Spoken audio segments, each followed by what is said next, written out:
Plus de 100 buts marqués en 8 matchs, les filles de l'Union affolent les stats en ce début de saison. L'équipe a été créée cette année et réalise déjà un parcours sans faute. Il y a tout l'encadrement derrière, donc elles sont dans un environnement qui est top pour performer, mais elles ont aussi des qualités, elles le demandent sur le terrain.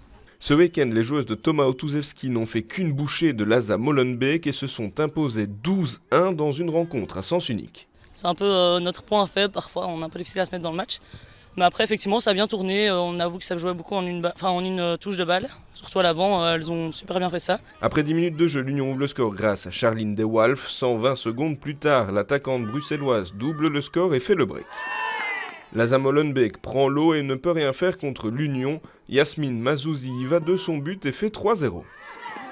En fin de première mi-temps, les joueuses locales prennent le large au marquoir grâce à 4 buts supplémentaires de Charline De Walf.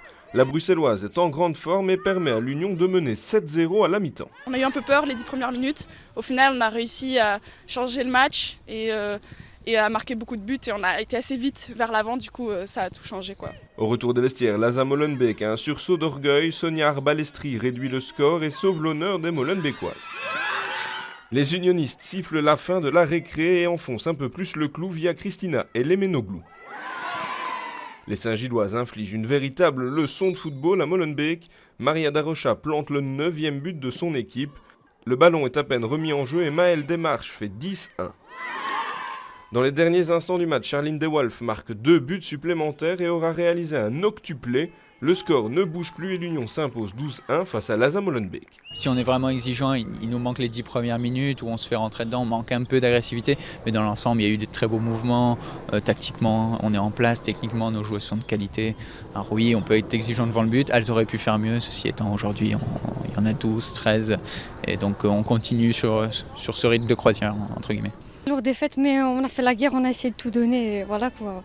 Tant qu'on a tout donné, on s'est amusé, c'est ce qui compte. J'espère que ça leur a donné du courage pour les matchs suivants et on se voit au match retour, encore avec plus d'énergie. Voilà. Avec de tels résultats, difficile de se cacher au niveau des objectifs. Le coach nous l'avait dit dès le début de saison en recrutant les joueuses que lui voulait faire une bonne équipe de base pour justement prendre le titre de P3 et pourquoi pas l'année prochaine prendre le titre de P2 et monter le plus rapidement possible. Et même si la saison est encore longue, les joueuses de l'Union sont bien parties pour atteindre leur objectif.